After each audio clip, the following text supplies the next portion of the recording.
Vous êtes en compagnie de Radio Taïwan International.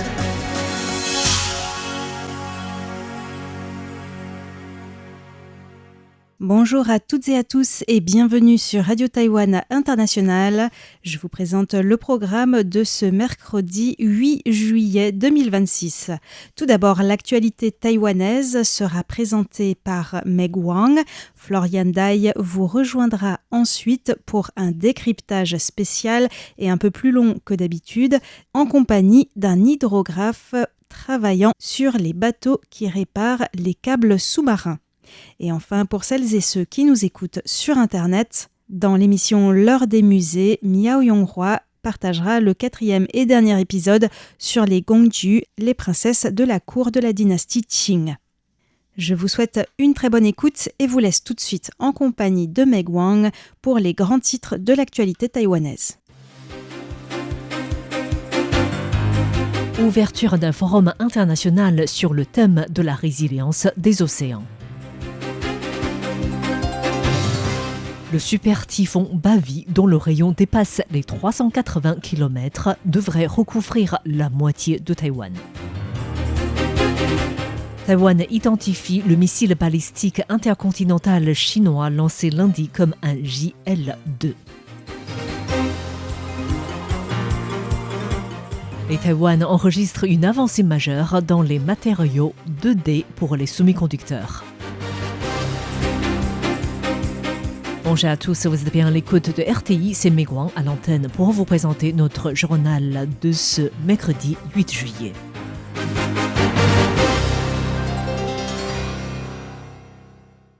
Nous commençons avec l'ouverture d'un forum international sur le thème de la résilience des océans.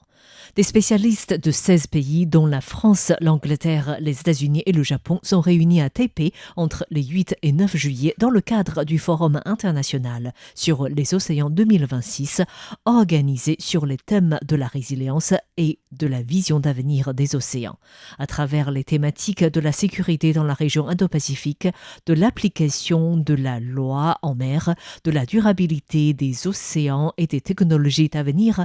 Les spécialistes doivent aborder des questions, des stratégies pour renforcer la sécurité en mer, des mesures pour contrecarrer les actions dans la zone grise ou encore les nouvelles technologies pour la gouvernance des mers. La présidente de la Commission ministérielle des Affaires océaniques, Guan Biling, qui a inauguré le forum, a souligné que la communauté internationale s'opposait depuis longtemps au changement unilatéral du statu quo, mais si ce changement ne s'effectuait pas en une seule action militaire, mais de manière progressive, il était nécessaire de savoir définir ce qu'est un changement du statu quo. Pour Guan Biling, cela représente la plus grande menace des actions chinoises en zone grise.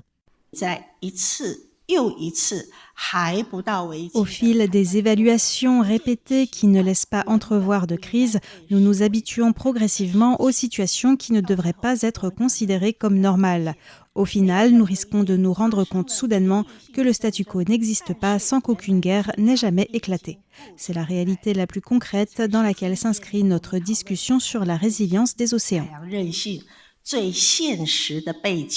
Thomas McDavid, le cofondateur de l'Alliance interparlementaire sur la Chine IPAC, a précisé que considérant l'augmentation continue de la tension dans le détroit de Taïwan, ce forum devrait favoriser la connaissance de tous sur Taïwan et des discussions sur comment mettre en œuvre la stratégie de dissuasion effective. Nous devons parvenir à un accord international sur des lignes rouges qui déclencheraient une action internationale en cas d'escalade. Nous ne l'avons pas encore. Nous sommes encore trop peu avertis sur le coût qu'une escalade et que les tensions interdétroits représentent pour l'économie mondiale. Tout cela doit être abordé.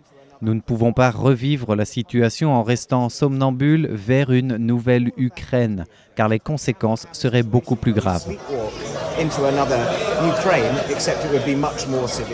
La Commission des affaires continentales précise aussi que l'objectif du forum vise également à analyser sous tous les angles le narratif erroné de la Chine sur la question maritime afin de constituer un brise-lames de l'Alliance des pays démocratiques. Le super typhon Bavi, dont le rayon dépasse les 380 km, devrait recouvrir la moitié de Taïwan. Selon les dernières informations communiquées par l'administration centrale de météorologie, à 14h ce 8 juillet, le typhon Bavi se trouvait à 1380 km au sud-est de l'extrême sud de Taïwan et évoluait vers le nord-ouest à une vitesse passant de 21 km/h vers 17 km/h. La vitesse maximale du vent à proximité du centre du typhon est de 60 mètres par seconde. Le rayon des vents de force 7 de l'échelle de Beaufort, c'est-à-dire de 50 à 61 km/h et de 380 km, et celui des vents de force 10, c'est-à-dire pouvant atteindre jusqu'à 102 km/h et de 180 km. L'administration de la météorologie prévoit d'émettre les alertes maritimes et terrestres le 9 juillet en précisant que Taïwan sera sous l'influence la plus forte du typhon du vendredi 10 au soir jusqu'au samedi 11 au soir. C'est à partir de la soirée du 10 juillet que l'île principale de Taïwan sera sous le rayon du typhon. Les pluies devraient commencer à s'abattre à partir du 10 juillet aussi jusqu'à l'éloignement du typhon le 12 juillet. L'administration météorologique met en garde la moitié nord de l'île contre les risques de dégâts causés par les pluies abondantes et les vents violents. Taïwan identifie le missile balistique intercontinental chinois lancé lundi comme un JL-2. La Chine a procédé à un tir de missile balistique intercontinental lancé depuis un sous-marin depuis l'océan Pacifique le 6 juillet. Si les chercheurs étaient partagés entre le type de missile qui pouvait être du modèle JL-2 ou JL-3, le ministre de la Défense Wellington Gu a indiqué qu'il s'agissait d'un missile mer-sol JL-2.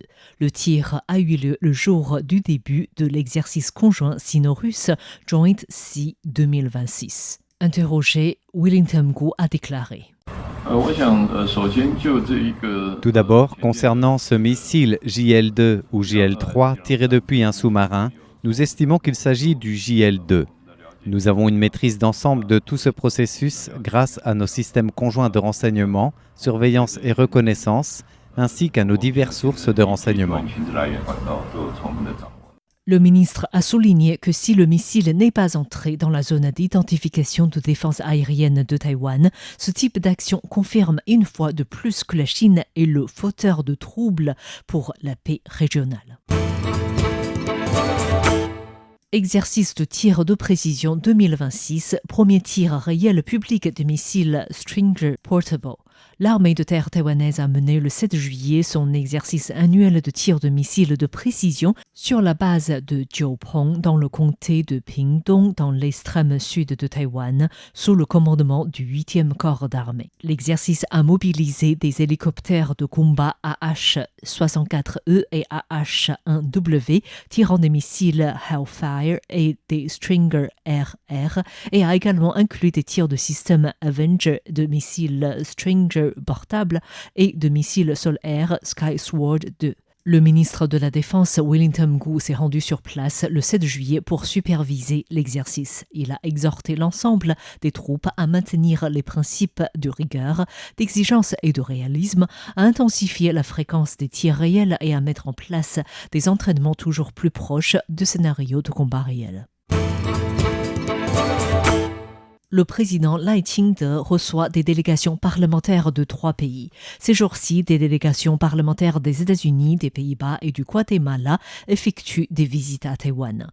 La sénatrice américaine Tammy Duckworth, fervente partisane du renforcement du partenariat américano-taïwanais, a rencontré le président Lai Ching-te hier 7 juillet. Dans le sillage de la rencontre entre les présidents Donald Trump et Xi Jinping américain et chinois le 14 mai dernier, Tammy Duckworth a indiqué que son voyage visait à réaffirmer que le soutien des États-Unis à Taïwan demeure inébranlable. Elle a souligné que malgré les doutes quant à l'engagement des États-Unis, le soutien à Taïwan est une politique américaine constante depuis des décennies et qui transcende les clivages partisans au Congrès. Le président Lai Ching-te a par ailleurs reçu une délégation conduite par le député néerlandais Jan Paternotte, appelant que le monde avait pu constater l'importance de la liberté de navigation en référence au détroit d'Ormuz. Il a déclaré lors de sa rencontre avec Lai Ching-te que le maintien du statu quo dans le détroit de Taïwan et la préservation de la liberté de navigation constituaient une priorité pour l'Alliance interparlementaire sur la Chine IPAC, dont il est coprésident. Le président du Parlement guatémaltèque, Luis Alberto Contreras Colindre, a également été reçu par Lai Ching-te aujourd'hui. À cette occasion, ce dernier a souligné que la coopération entre Taïwan et le Guatemala, l'un des alliés diplomatiques de Taïwan en Amérique latine, avait porté ses fruits. Lors de la visite d'État du président Bernardo Arévalo en juin 2025, les deux parties avaient signé un protocole d'entente sur la coopération dans le secteur des semi-conducteurs. Dans le domaine agricole, les produits guatémaltèques sont déjà entrés dans le quotidien des Taïwanais, puisque le Guatemala est désormais le premier fournisseur de sucre de canne et le 4e fournisseur de café de Taïwan. Les exportations guatémaltèques vers Taïwan ont dépassé la barre de 130 millions de dollars américains durant les 2 dernières années précédentes. Agression contre Akio Yaita, les partis politiques appellent à renforcer les contrôles à la douane.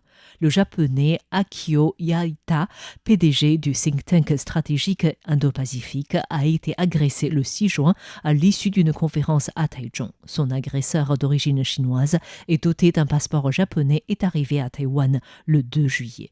Aujourd'hui, devant le Parlement, l'alliance Taïwan Go-Go, qui regroupe le New Power Party, le Parti vert, le Taiwan Opposing Political Equity Party et le Taiwan State Building Party a tenu une conférence de presse lors de laquelle 3 réclamations ont été formulées. Cette alliance exige une enquête complète du dossier, un réexamen général des contrôles à l'entrée sur le territoire et enfin un amendement de la loi anti-infiltration afin de sanctionner les actes de violence commis sous l'ordre de forces extérieures en stipulant que les peines ne peuvent faire l'objet d'une conversion en amende ni d'un sursis. Ce dernier amendement doit être accompagné d'une accélération de l'adoption de la loi sur les agents de forces extérieures. Ces partis politiques estiment que cette agression s'inscrit comme une attaque de zone grise du Parti communiste chinois, d'où la nécessité de renforcer les contrôles à la frontière. Du côté de la Chine, aujourd'hui, en répondant aux questions d'un journaliste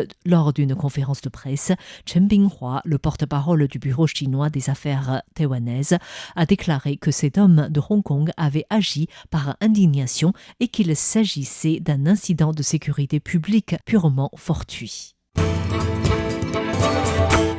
Taïwan enregistre une avancée majeure dans les matériaux 2D pour les semi-conducteurs. Les laboratoires nationaux de recherche appliqués NAR Labs ont annoncé avoir développé une technologie de fabrication et d'inspection de matériaux bidimensionnels à grande surface permettant d'obtenir une couverture monocouche en disulfure de tungstène sur une tranche de silicium de 6 pouces. Cette avancée vise à répondre aux limites actuelles des semi-conducteurs en silicium, dont la miniaturisation entraîne des effets de canal court et des fuites de courant qui réduisent les performances et augmentent la consommation énergétique.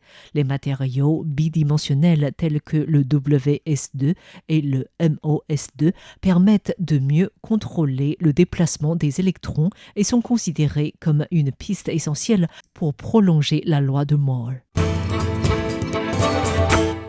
Les semi-conducteurs au service de la protection de la nature.